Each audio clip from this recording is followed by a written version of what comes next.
നമ്മൾ കേൾക്കുന്നത് ഒരു ചെറിയ വിഷയമാണ്, എന്നാൽ വളരെ പ്രധാനപ്പെട്ടതാണ്. നമ്മളുടെ ജീവിതത്തിന്റെ തടസ്സങ്ങൾ മാറാൻ നമ്മൾ എന്തു ചെയ്താൽ മതി? 3 രീതിയിൽ പ്രാർത്ഥിച്ചാൽ ഏത് തടസ്സവും നമ്മുടെ ജീവിതത്തിൽ നിന്ന് മാറിപ്പോകും. ഹല്ലേലൂയ. നമ്മൾ എങ്ങനെയാ വിചാരിച്ചുകൊണ്ടിരിക്കുന്നത്? നമുക്കെന്നും തടസ്സമാണല്ലോ, ബിസിനസ്സിൽ തടസ്സമാണല്ലോ, കൃഷി ശരിയാകുന്നില്ല, ഞങ്ങൾക്ക് എങ്ങനെ ചെയ്താലും പരാജയമാണ് അവസാനം. എല്ലാ തടസ്സങ്ങളും മാറാൻ ബൈബിളിലെ ദൈവം പരിശുദ്ധാത്മാവ് വഴി ഒരു പ്രാർത്ഥനാ രീതി പഠിപ്പിച്ചിട്ടുണ്ട്, തടസ്സങ്ങൾ മാറാൻ. ഹല്ലേലൂയ. അതാണ് ജോഷുവയുടെ പുസ്തകത്തിൽ 5-ാം അധ്യായം 3-ാം അധ്യായം മുതൽ തടസ്സങ്ങൾ മാറ്റുന്ന ദൈവത്തിന്റെ രീതിയാണ്. നമ്മുടെ ദൈവം നമ്മുടെ തടസ്സങ്ങളെ കുറച്ചുകൂടെ ഉറപ്പിക്കുന്ന ദൈവമല്ല, തടസ്സങ്ങളെ മാറ്റിത്തന്ന് നമ്മളെ കൈക്ക് പിടിച്ച് ഉയർത്തുന്ന ദൈവമാണ്. ഹല്ലേലൂയ. അതുകൊണ്ട് ഓർത്തു, ഒന്നാമത് ഇസ്രായേൽ ജനം കാനാൻ ദേശത്തേക്ക് പോവുകയാണ്. അപ്പോൾ അവരുടെ മുമ്പിൽ ഒരു തടസ്സം ഉണ്ടായി. ആ തടസ്സം ഏതെന്നറിയാമോ? ജോർദാൻ നദിയുടെ ഒഴുക്കാണ് തടസ്സം. അവർ നടന്ന് ജോർദാൻ നദിയുടെ തീരത്ത് വന്നപ്പോൾ അവർ വിഷമിച്ചത്, മുമ്പിൽ തടസ്സമാണല്ലോ, എങ്ങനെ പോകും? മുമ്പിലെ തടസ്സം, ഒഴുകിക്കൊണ്ടിരിക്കുന്ന തടസ്സം. ആ തടസ്സത്തിനകത്ത് നേരെ അങ്ങ് കയറി ചെന്നാൽ ആ ഒഴുക്കിൽപ്പെട്ട് തകർന്ന് തരിപ്പണമാവുകയും ചെയ്യും, നശിച്ചു പോകും. ഇസ്രായേൽ ജനങ്ങൾ വിഷമിച്ച് നിൽക്കുക. അവരെന്തെല്ലാം ആലോചിച്ചിട്ടും അവരുടെ ബുദ്ധിയിൽ ഒരു ഉത്തരം പോലും കിട്ടിയില്ല. ഈ ഒഴുകിക്കൊണ്ടിരിക്കുന്ന നദിയുടെ ഒഴുക്ക് എങ്ങനെ നിർത്തും? ഈ തടസ്സത്തെ എങ്ങനെ മാറ്റും? അങ്ങനെ മോശ പ്രാർത്ഥിച്ചപ്പോൾ ഒരു വഴി ദൈവം തുറന്നു. പുരോഹിതന്മാരെ കൊണ്ടുവരാൻ പറഞ്ഞു. എല്ലാ പുരോഹിതന്മാരെ അല്ല കൊണ്ടുവരാൻ പറഞ്ഞ്, ദൈവത്തിന്റെ വാഗ്ദാന പേടകം വഹിക്കുന്ന പുരോഹിതന്മാരെ കൊണ്ടുവന്ന് മുന്നിൽ നിർത്തി അവരുടെ കാല് ജോർദാൻ നദിയുടെ വെള്ളത്തിൽ പതുക്കെ തൊടുമ്പോൾ ജോർദാൻ നദിയുടെ ഒഴുക്ക് നിൽക്കും, തടസ്സം മാറും എന്ന് പറഞ്ഞു. ഹല്ലേലൂയ. അപ്പൊ നോക്കിക്കേ, ചില തടസ്സങ്ങൾ അഭിഷേകമുള്ള വൈദികരുടെ പ്രാർത്ഥന വഴി മാറും. ഹല്ലേലൂയ. ചില തടസ്സങ്ങൾ അഭിഷേകമുള്ള വൈദികരുടെ പ്രാർത്ഥനയിലൂടെ മാറത്തില്ല. അത് നമ്മളോട് ചില കാര്യങ്ങൾ വീട്ടിൽ പോയി ചെയ്യാൻ പറയുന്നതിലൂടെ ആ തടസ്സം മാറും. ഒന്നാമത്തെ തടസ്സം മാറിയത്, പുരോഹിതന്മാർ വന്നു, ആ ഒരൊറ്റ കാര്യം ചെയ്തു, അന്നേരെ തടസ്സം മാറി. ഹല്ലേലൂയ. ഇപ്പോൾ നിങ്ങൾ അനുഭവിച്ചുകൊണ്ടിരിക്കുന്ന പല തടസ്സങ്ങളും ഒറ്റയടിക്ക് മാറുന്നതാവാൻ. ചിലത് ഇച്ചിരപ്പോ നമ്മൾ കുറച്ചുകൂടെ പ്രാർത്ഥിക്കേണ്ടി വരും. ചിലത് നല്ലൊരു കുമ്പസാരത്തിലൂടെ മാറത്തുള്ളൂ. ഈ 3 രീതിയിൽ മാറും. ശ്രദ്ധിച്ചോ. ഒന്നാമത്തെ തടസ്സം മാറാൻ വേണ്ടി പുരോഹിതന്മാരെ വിളിച്ചുകൊണ്ട് വന്നു. എന്നിട്ട് പുരോഹിതന്മാരെ മുന്നിൽ നിർത്തി. എന്നിട്ട് അവിടെ ആ വെള്ളത്തിൽ അവരുടെ കാല് തൊടിച്ചു. അന്നേരെ ജോർദാൻ നദിയുടെ ഒഴുക്ക് അവിടെ നിന്നു. ഇനി എഴുതിയിരിക്കുന്നത് ഇങ്ങനെയാണ്, ഇപ്പോൾ ഇങ്ങനെ പുഴ ഇങ്ങനെ ഒഴുകിക്കൊണ്ടിരിക്കുന്നു. ഒഴുക്ക് നിന്നു എന്ന് പറഞ്ഞാൽ ഇവിടം വരെയുള്ള വെള്ളം നിന്നിട്ടുള്ളൂ. ഈ താഴെയുള്ള വെള്ളത്തിന് എന്നാ പറ്റി കാണും?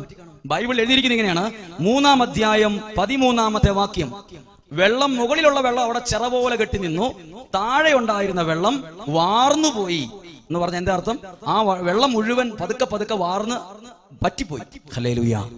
അങ്ങനെയാണ്. അതായത് ചില സമയങ്ങളിൽ അഭിഷേകമുള്ള വൈദികരുടെ പ്രാർത്ഥന വരുമ്പോ നമ്മളുടെ ഇന്നലെ വരെയുള്ള പ്രശ്നങ്ങൾ അങ്ങ് വാർന്നു പോകും. നമ്മുടെ മുമ്പിലുള്ള പ്രശ്നങ്ങളോ അത് അവിടെ കൊണ്ട് ഭിത്തി കെട്ടി നിർത്തിയ പോലെ അത് ആ പ്രശ്നം അവിടെ നമ്മളെ തൊടാതെ സമീപിക്കാതെ അവിടെ നിൽക്കും. പറഞ്ഞേ ഹല്ലേലൂയ.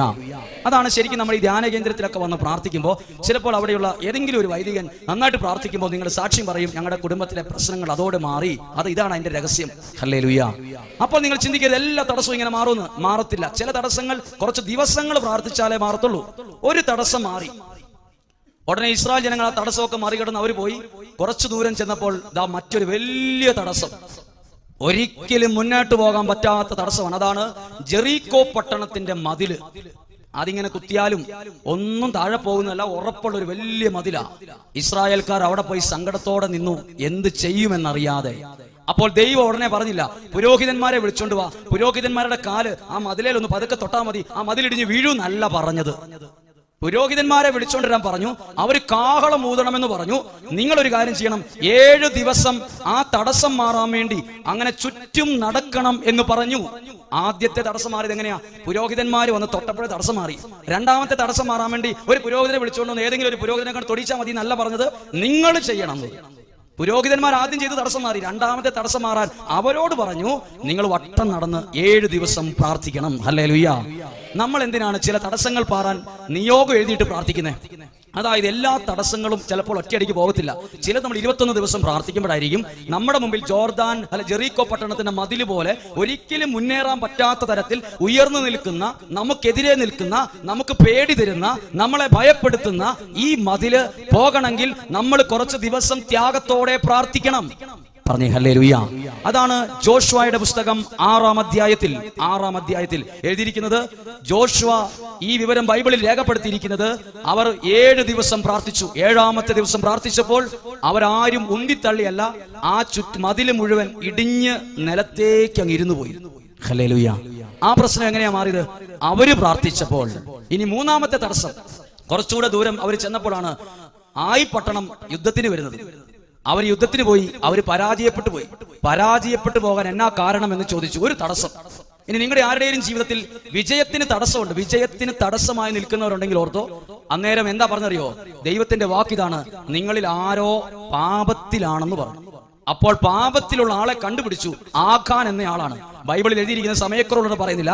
ആഖാൻ തന്റെ പാപം മുഴുവൻ ഏറ്റുപറഞ്ഞ് അതിന് പരിഹാരം ചെയ്തപ്പോഴാണ് 3ാമത്തെ തടസ്സം വ്യക്തിയിൽ നിന്ന് മാറി. ബൈബിളിലെ 3 തരത്തിലുള്ള തടസ്സങ്ങൾ 3 രീതിയിൽ പ്രാർത്ഥിച്ചപ്പോൾ അത് മാറി. ഹല്ലേലൂയ. അവർക്ക് പറഞ്ഞേ ഹല്ലേലൂയ. കരങ്ങൾ ഉയർത്തി പറഞ്ഞേ ഹല്ലേലൂയ, ഹല്ലേലൂയ. ശ്രദ്ധിച്ചോ, നമ്മൾ ഇന്ന് കേട്ടത് ജീവിതത്തിന്റെ തടസ്സങ്ങൾ മാറാൻ, വിവാഹ തടസ്സം മാറാൻ, ജോലി തടസ്സം മാറാൻ, സ്ഥലം വിൽപ്പനയുടെ തടസ്സം മാറാൻ, എന്ത് തടസ്സമാകട്ടെ, മുമ്പിൽ എന്തെങ്കിലും തടസ്സം നിങ്ങൾ ഫേസ് ചെയ്യുന്നുണ്ടെങ്കിൽ ഓർത്തോ, നമ്മൾ എന്തെങ്കിലും ചെയ്താൽ ആ തടസ്സം മാറില്ല. ദൈവത്തിന്റെ ഹിതപ്രകാരം ചിലപ്പോൾ ഒരു വൈദികന്റെ പ്രാർത്ഥന മാത്രം മതിയായിരിക്കും അത് മാറാൻ. ചിലപ്പോൾ വൈദികന്റെ പ്രാർത്ഥനയും വേണം. ഞാൻ ചില പ്രവർത്തികൾ എന്റെ ഭവനത്തിൽ ചെയ്യേണ്ടി വരും. ചിലപ്പോൾ ഒരു നിശ്ചിത ദിവസം ഉപവാസം എടുക്കേണ്ടി വരും. ചിലപ്പോൾ നിശ്ചിത ദിവസം ത്യാഗം എടുക്കേണ്ടി വരും. ചിലപ്പോൾ ഒരു നിയോഗം വെച്ച് നന്നായിട്ട് പ്രാർത്ഥിക്കേണ്ടി വരും. അങ്ങനെ പ്രാർത്ഥിക്കുമ്പോൾ ചില തടസ്സം അത് പാടെ മാറിപ്പോകും. 3ാമത്തെ തടസ്സമോ, തടസ്സം മാറി വിജയമുണ്ടായത് അവർ തങ്ങളുടെ പാപത്തെക്കുറിച്ച് അനുതപിച്ചപ്പോഴാണ്. ഹല്ലേലൂയ. പല തടസ്സങ്ങളും മാറാത്തതിന്റെ കാരണം നമ്മൾ ആ പോകേണ്ട വഴി കൂടെ അല്ല പോയിക്കൊണ്ടിരിക്കുന്നത്. ബൈബിൾ പഠിപ്പിക്കുന്നു 3 തടസ്സങ്ങളെ ഉള്ളൂ നമുക്ക്. ഹല്ലേലൂയ. അതുകൊണ്ടാണ് നമ്മൾ ഒരു കാര്യം കേട്ടിട്ടില്ലേ, ഇപ്പം മഴ പെയ്യുവാണെങ്കിൽ നമ്മളൊരു കുട കൊണ്ട് പോകുന്നത് എന്തിനാ? ഒരു കുട കൊണ്ട് ഞാൻ പോകുന്നത് എന്തിനാ? മഴ പെയ്യാൻ സാധ്യതയുള്ളപ്പോൾ ഞാൻ എന്തിനാ കുട കൊണ്ട് പോകുന്നത്? മഴയെ നിർത്താനാണോ, ഞാൻ നനയാതിരിക്കാനാണോ? നമ്മൾ ആരും കുടയെടുത്തോണ്ട് നടക്കുന്നത് മഴയെ നിർത്താനല്ല, മഴ പെയ്താലും ഈ ഞാൻ നനയാതിരിക്കാൻ, എനിക്ക് ചൂടാനാണ്. ഇതുപോലെ നമ്മുടെ പ്രാർത്ഥന, അതായത് ഞാൻ പ്രാർത്ഥിക്കുന്നത് പ്രശ്നങ്ങളെ ഇല്ലാതാക്കാനല്ല, പ്രശ്നങ്ങൾ ഉണ്ടെങ്കിലും അതെന്നെ തൊടാതിരിക്കാനാണ്. ഹല്ലേലൂയ. ബൈക്ക് ഓടിച്ചോണ്ട് പോകുന്നയാൾ എന്തിനാണ് ഹെൽമെറ്റ് വെക്കുന്നത്? അപകടം ഒഴിവാക്കാനല്ല, അപകടം വന്നാലും എന്റെ തലയ്ക്ക് പരിക്ക് പറ്റാതിരിക്കാനാണ്. ഹല്ലേലൂയ. ഞാൻ എന്തിനാ ദൈവത്തെ വിളിക്കുന്നത്? ഒരു പ്രശ്നം വരാതിരിക്കാനല്ല, പ്രശ്നം വന്നാലും എനിക്കത് പരിക്കുണ്ടാക്കാതിരിക്കാൻ. ഹല്ലേലൂയ. അവർക്ക് പറഞ്ഞേ ഹല്ലേലൂയ. മഴ പെയ്യുമ്പോൾ ബൈക്കിൽ പോകുന്ന ആളുകൾ മഴക്കോട്ട് ഇട്ടിട്ടാ പോകുന്നത്. മഴക്കോട്ട് ഇടുന്നത് മഴയെ നിർത്താനോ മഴയ്ക്കെതിരായിട്ടല്ല, മഴ പെയ്ത് നനയേണ്ട വന്നാലും എന്റെ ശരീരം നനഞ്ഞ് തണുക്കാതിരിക്കാനാണ്. നമ്മൾ എന്തിനാണ് കോട ഇറങ്ങുന്നത്? നല്ല തണുപ്പുള്ള സമയത്ത് നല്ല തണുപ്പിന്റെ ഓരോ സ്ഥലത്തിൽ ഡ്രസ്സ് ഇടുന്നത് തണുപ്പിനെ മാറ്റാനുള്ള, തണുപ്പ് വന്നാൽ എനിക്ക് ചൂട് കിട്ടാനാണ്, എനിക്ക് ആ തണുപ്പിൽ നിന്നൊരു സംരക്ഷണം കിട്ടുക. സെയിം വേ ഇതുപോലെ നമ്മൾ പ്രാർത്ഥിക്കുന്നത് എന്തിനറിയോ? തടസ്സങ്ങൾ ഇല്ലാതിരിക്കാനല്ല, തടസ്സങ്ങൾ ഉണ്ടെങ്കിലും അതെനിക്കൊരു തടസ്സമാകാതിരിക്കാൻ. ഹല്ലേലൂയ. എൻ തടസ്സങ്ങളൊക്കെ അപ്പുറത്തും ഇപ്പുറത്തും ഒക്കെ ഉണ്ടാവും, തിന്മയുണ്ടാവും, പാപം ഉണ്ടാവും, പിശാചും ഉണ്ടാവും. പക്ഷെ ഇതൊക്കെ അവിടെ നിന്നാ മതി. ഇത് എനിക്ക് തടസ്സം ഉണ്ടാക്കാതിരിക്കാനാണ് ഞാൻ ദൈവത്തെ വിളിക്കുന്നത്. ഹല്ലേലൂയ. അവർക്ക് പറഞ്ഞേ ഹല്ലേലൂയ. കരം ഉയർത്തി പറഞ്ഞേ ഹല്ലേലൂയ, ഹല്ലേലൂയ. നമ്മൾ എന്തിനാ കുടുംബത്തിൽ പ്രാർത്ഥിക്കുന്നത്? നമ്മുടെ കുടുംബത്തിൽ ഒരു പ്രശ്നവും കയറി വരാതിരിക്കാനാണ്. അതുകൊണ്ടല്ലേ നമ്മൾ ഓർത്ത് നോക്കിയേ, എപ്പോഴേ നമ്മുടെ ജീവിതത്തിനകത്ത് പിശാച് കയറുള്ളൂ, എപ്പോഴേ നമ്മുടെ ജീവിതത്തിൽ പിശാച് കയറുള്ളൂ, എപ്പോഴേ നമ്മുടെ കുടുംബത്തിൽ പിശാച് കയറി തടസ്സം ഉണ്ടാക്കുള്ളൂ. ശ്രദ്ധിച്ചോ, മനസ്സിലാക്കുക. ഞാൻ കാറുമായി പോകുന്ന സമയത്ത് ഇച്ചിരി ദൂരയിൽ നിന്ന് ഒരു ചേട്ടൻ എന്റെ കാറിന് കൈ കാണിച്ചു. ഞാൻ നിർത്തണമെന്ന് ആഗ്രഹിച്ചു. പക്ഷെ അടുത്തെത്തിയപ്പോൾ എനിക്ക് തോന്നി നിർത്തണ്ടെന്ന് തോന്നി. കാറിൽ ഞാൻ മാത്രമേ ഉണ്ടായിരുന്നുള്ളൂ, ബാക്കി 3-4 പേർക്ക് ഇരിക്കാനുള്ള സൗകര്യം വെറുതെ കിടക്കുവാണ്. ഞാൻ വണ്ടി നിർത്താതെ ഈ വ്യക്തി അകത്ത് കയറാൻ പറ്റൂല്ലയോ? ഞാൻ വണ്ടി നിർത്തി ഡോർ തുറന്നു കൊടുക്കുവാണെങ്കിൽ ആ കൈ നീട്ടിയാൽ അകത്ത് കയറും. അല്ലാതെ ഞാൻ നിർത്താതെ പോയാലോ? ഇതാണ് നമ്മുടെ ജീവിതത്തിൽ ശ്രദ്ധിക്കണം. നമ്മളൊക്കെ ഉണ്ടല്ലോ, വേണ്ടാത്തടത്തും ആവശ്യമില്ലാത്തടത്തും കൊണ്ടുപോയി നമ്മുടെ ജീവിതം നിർത്തും. എന്നിട്ട് നമ്മുടെ ജീവിതത്തിന്റെ വാതിൽ തുറന്നു കൊടുക്കും. അപ്പോഴൊക്കെ എങ്ങനെയോ അകത്ത് കയറിയതാ ഇപ്പോൾ തടസ്സമായി ബന്ധനമായിരിക്കുന്ന പല തിന്മകളും. ഹല്ലേലൂയ. അവർക്ക് പറഞ്ഞു ഹല്ലേലൂയ. എന്റെ ജീവിതത്തെ ദൈവത്തിന് ഇഷ്ടമില്ലാത്ത ഒരിടത്തും കൊണ്ടുപോയി നിർത്തിയിടരുത്. നിർത്തിയിടേണ്ട ഒരു സ്ഥലം ദൈവസന്നിധിയാണ്. അവിടെയാണ് വാതിൽ തുറന്നു കൊടുക്കേണ്ടത്. അപ്പോൾ ദൈവ സാന്നിധ്യം കയറും. ഹല്ലേലൂയ. ദൈവം നമ്മുടെ ഉള്ളിൽ കയറിയാൽ ദൈവം തടസ്സങ്ങളെ മാറ്റി തന്നുകൊണ്ടിരിക്കും. ഇതുപോലെ ഇനി പിശാച് ഉള്ളിൽ തന്നാലോ? ഈ ഒരു പ്രത്യേകതയുണ്ട്. പിശാച് നമ്മുടെ ഉള്ളിൽ കയറിയാനുണ്ടല്ലോ, പെട്ടെന്ന് കുറച്ച് ദിവസം കൊണ്ട് നമ്മുടെ ജീവിതത്തിന്റെ സ്റ്റിയറിംഗ് ഇല്ലേ, കാറിന്റെ സ്റ്റിയറിംഗ് പോലെ ജീവിതത്തിന് ഒരു സ്റ്റിയറിംഗ് ഉണ്ട്. അത് നമ്മളെ മാറ്റിയിട്ട് അവൻ അവിടെ കയറി ഇരുന്ന് ഇവൻ തിരിക്കാൻ തുടങ്ങും. തകർച്ചയിലേക്കും നഷ്ടത്തിലേക്കും കടബാധ്യതയിലേക്കും രോഗത്തിലേക്കും. ഇവൻ തിരിക്കുന്നത് രക്ഷയിലേക്കല്ല, തകർച്ചയിലേക്ക് തിരിക്കും. ജീവിതത്തെ എവിടെയും കൊണ്ടുപോയി നിർത്തരുത്. പാപത്തിന്റെ മുമ്പിൽ നിർത്തരുത്, പ്രലോഭനത്തിന്റെ മുമ്പിൽ കൊണ്ടുപോയി നിർത്തരുത്, മദ്യത്തിന്റെ മുമ്പിൽ കൊണ്ടുപോയി നിർത്തിയിടരുത്. നിർത്തിയിട്ടാൽ ആ പിശാച് കയറി നമ്മുടെ ജീവിതത്തെ തകർച്ചയിലേക്ക് തിരിച്ചു കൊണ്ടുപോകും. ഹല്ലേലൂയ. ഞാൻ ഇവിടെയൊക്കെ ഇങ്ങനെയുള്ള പ്രാർത്ഥനാലയത്തിൽ വന്ന് പ്രാർത്ഥിക്കുമ്പോൾ നിങ്ങൾ ഓർക്കണം, മഴ പെയ്യാൻ സാധ്യതയുണ്ടോ എന്ന് ആകാശത്തേക്ക് നോക്കിയിട്ട് മഴ വരാൻ സാധ്യതയുണ്ട്, ഒരു കുടയെടുത്തോ എന്ന് പറയുന്നത് അത് മഴയെ നിർത്താൻ വേണ്ടിയോ മഴക്കാരനെ ഓടിച്ച് അപ്പുറത്തേക്ക് വിടാൻ വേണ്ടിയോ അല്ല. മഴ പെയ്യുമായിരിക്കും, പെയ്തോട്ടെ, പക്ഷെ ഞാൻ നനയാതിരിക്കാൻ എന്റെ കയ്യിൽ എനിക്കൊരു കുടയുണ്ട് എന്ന് പറയുന്ന പോലെ ഏത് പ്രതിസന്ധി ആകട്ടെ, രോഗമാകട്ടെ, കടബാധ്യതയാകട്ടെ, അത് ചുറ്റും നിന്നാലും അതെനിക്ക് ഒരു പോറൽ പോലും ഏക്കാതെ എനിക്കൊരു കുട. അതാണ് ദൈവ സംരക്ഷണത്തിന്റെ കവചം. പറഞ്ഞേ ഹല്ലേലൂയ. അവർക്ക് പറഞ്ഞേ ഹല്ലേലൂയ. അതുകൊണ്ട് നമ്മൾ ഈ നിമിഷങ്ങളിൽ പ്രാർത്ഥിക്കുകയാണ്, ദൈവിക സംരക്ഷണത്തിന്റെ ഒരു കവചം വേണം. എന്നെ ശ്രദ്ധിച്ചോ, പ്രാർത്ഥിക്കുന്ന വ്യക്തികളാണ് നിങ്ങളെങ്കിൽ എല്ലാവരും കുതിര കയറുന്നത് നിങ്ങളുടെ തലയിലായിരിക്കും. അത് അന്ന് ഇന്ന് ഒരുപാട് പ്രത്യേകതയാണ്. ശ്രദ്ധിച്ച് കേൾക്കണം. ഇത് പ്രാർത്ഥിക്കുന്ന വ്യക്തികൾക്ക് കളിയാക്കലുകൾ, ഒറ്റപ്പെടുത്തലുകൾ, കുറ്റപ്പെടുത്തലുകൾ, കളിയാക്കലുകൾ വീട്ടിലാണേലും ഇടവകയിലാണേലും സ്വദേശത്താണേലും എവിടെ ബന്ധുക്കളുടെ ഇടയിലാണേലും കിട്ടിക്കൊണ്ടിരിക്കും. കൃപയുള്ളവനെ കുത്തിക്കൊല്ലണമെന്നാണ് പലരുടെയും ഒരു ആഗ്രഹം. കൃപയുള്ളവനെ വെറുതെ വിട്ടിട്ട് കുത്തിക്കൊല്ലണം, അവനെ കളിയാക്കി കൊല്ലും. ബൈബിളിൽ അങ്ങനെ ഒരു വചനം ഞാൻ കണ്ടു. സാവൂൾ എന്ന് പറയുന്ന ആളാണ്. സാവൂൾ നല്ല ഒരു മനുഷ്യനായിരുന്നു, പക്ഷെ ജീവിതം വേണ്ടാത്തടത്ത് കൊണ്ടുപോയി നിർത്തി. വാതിൽ തുറന്നു കൊടുത്തു, പിശാച് അകത്ത് കയറി.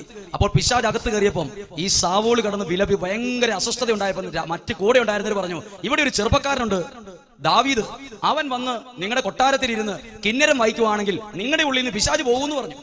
അങ്ങനെ ദാവീദിനെ തെരഞ്ഞുപിടിച്ച് കൊട്ടാരത്തിൽ കൊണ്ടുവന്ന് ദാവീദ് സാവൂളിന്റെ അടുത്തിരുന്ന് കിന്നരം വായിക്കുമ്പോഴൊക്കെ സാവൂളിന്റെ ഉള്ളിൽ നിന്ന് പിശാച് ഇറങ്ങി ഓടും. അപ്പോൾ സാവൂളിന് നല്ല ആശ്വാസം കിട്ടുമായിരുന്നു, നല്ല ബലം കിട്ടുമായിരുന്നു. കുറച്ചു കഴിഞ്ഞപ്പോൾ ബൈബിൾ എഴുതി വെച്ചിരിക്കുകയാണ്, സാവൂൾ ദാവീദിനെ കൊല്ലാൻ വേണ്ടി കുന്തമെറിഞ്ഞു. ഒന്നല്ല, രണ്ടല്ല, 3 പ്രാവശ്യം. എന്റെ ചോദ്യം സാവൂളിനോടാണ്, എന്തിനാ സാവൂളെ പാവപ്പെട്ട കൃപയുള്ള ദാവീദിനെ കൊല്ലാൻ വേണ്ടി കുന്തമെറിഞ്ഞത്? പ്രിയപ്പെട്ട ശ്രദ്ധിച്ച്, അന്നും ഇന്നും സെയിമാണ്. കൃപയുള്ളവനെ എറിയും, കൃപയുള്ളവനെ കല്ലെടുത്തെറിയും, കളിയാക്കും, ഒറ്റപ്പെടുത്തും, നീ കാരണമെന്ന് പറയും. അത് ഏറ്റെടുത്തോ. കൃപയുള്ളവനെ മനുഷ്യരെറിഞ്ഞാലും ദൈവം ഉയർത്തും. പറഞ്ഞേ ഹല്ലേലൂയ. കൃപയുള്ളവനെ മനുഷ്യനെറിയും. ഇവൻ വലിയ പ്രാർത്ഥനക്കാരൻ, ഇവൻ പ്രാർത്ഥന കൊണ്ട് ജീവിക്കുന്നവനാണ്, പ്രാർത്ഥനയുടെ വലിയ ആളാണ് ഇവന്ന് പറയും, നമ്മളെ കൊറ്റപ്പെടുത്തും. മനുഷ്യൻ എറിഞ്ഞാലും ദൈവം നമ്മളെ ഉയർത്തും. പറഞ്ഞേ ഹല്ലേലൂയ. അവർക്ക് പറഞ്ഞേ ഹല്ലേലൂയ. അതുകൊണ്ടാണ് ഞാൻ ശരിക്കും മുമ്പേ ഒരു പാട്ടിന്റെ ഒരു ചെറിയ വരികൾ പാടിയത്, എന്നെ അറിയുന്നവനല്ല, എന്നെ നന്നായി അറിയുന്നവൻ. ഹല്ലേലൂയ. എന്നെ അറിയുന്നവർ ഇഷ്ടം പോലെയുണ്ട് ഇവിടെ, എന്നെ അറിയുന്നവരല്ല, പക്ഷെ എന്നെ നന്നായി അറിയുന്ന ആരും ഇതിനകത്തില്ല. അങ്ങനെ ഒരാൾ ഇതേ ഉള്ളൂ, ഈശോയുള്ളൂ. 5 വർഷമായി എൻ്റെ പാട്ടുകാരനായിട്ട് ബിജു ഉണ്ട്. ബിജുവിന് എന്നെ അറിയാം, പക്ഷെ നന്നായിട്ട് അറിയത്തില്ല. എല്ലാവർക്കും എന്നെ അറിയാം, എന്നെ നന്നായിട്ട് അറിയില്ല. എന്നെ നന്നായി അറിയുന്നവൻ ആര്?